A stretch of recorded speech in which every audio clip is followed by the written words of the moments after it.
What is the parent's role in transitioning to college? One of the things when I talk about do's and don'ts, one of the things you can do is let your child take the lead.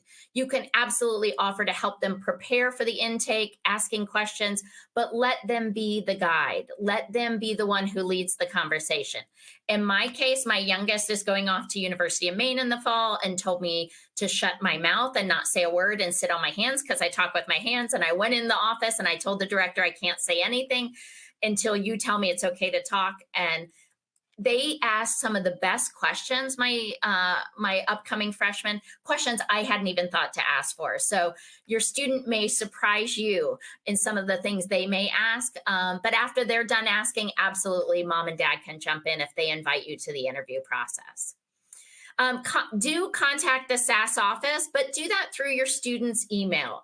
You know, if you're going to work with your students, say, hey, I think this question is important for you to ask the SAS office. How about we draft an email together through your email?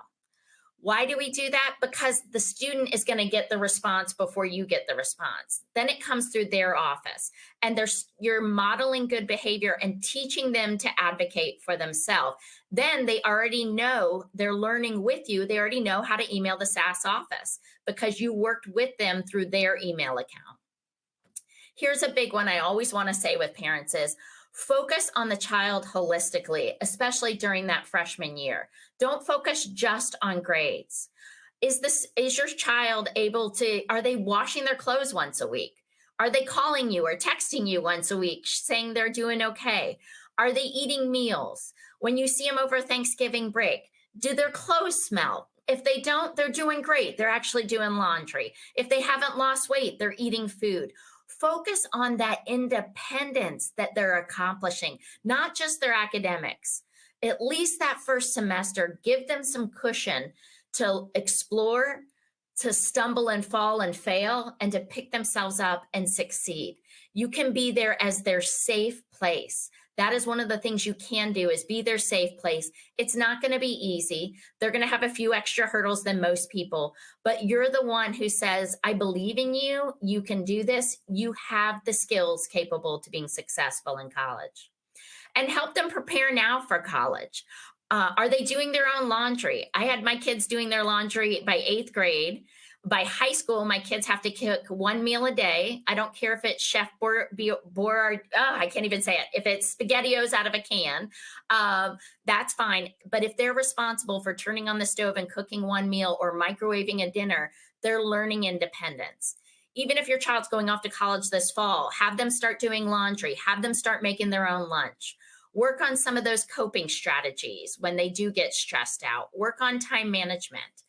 Are they aware of their medication management? Do they get up and take their medicine on their own? Those types of things you can do to start preparing some of those executive functioning skills for that they'll be better prepared for college. On the don'ts end, don't call the SAS office on a daily basis. Your student is doing great. We'll reach out if we think they're having a tough time. Call if you're very concerned about them. Absolutely. I take calls all the time.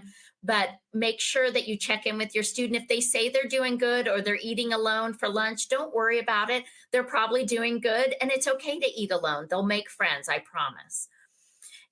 Don't ask questions that are asked to your child. If the director's asking your student a question, let them answer first. And then if you have additional information, absolutely add after that, but let your child answer first.